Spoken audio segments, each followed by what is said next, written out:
నిన్ను పుట్టించి భూమిని, కరోనాని, దాని తాతను అన్నింటిని పుట్టించినటువంటి దేవునికి తగ్గించుకోవా?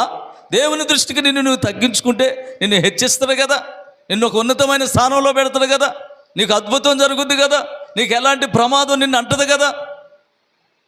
ఇలాంటి అద్భుతమైన మార్గాల్లో నడిపించబడాలంటే యెహోవా మందిరానికి రావాలి, అనగా దేవుని మందిరానికి రావాలి.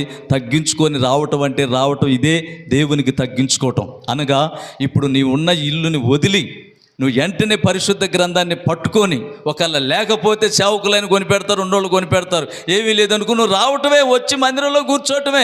మందిరంలో కూర్చొని దేవుని మాటలు ఎప్పుడైతే వింటవో అప్పుడు దేవుడు నిన్ను హెచ్చిస్తాడు. దేవునికి స్తోత్రం కలుగును.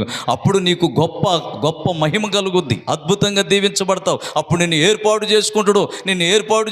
ఆ తర్వాత నీకు ప్రతిష్టత కలిగే ఆ మంచి మనసు నీకు ఇస్తాడు. ఆ మనసును బట్టి దేవుడు నిన్ను హెచ్చిస్తాడు. దేవునికి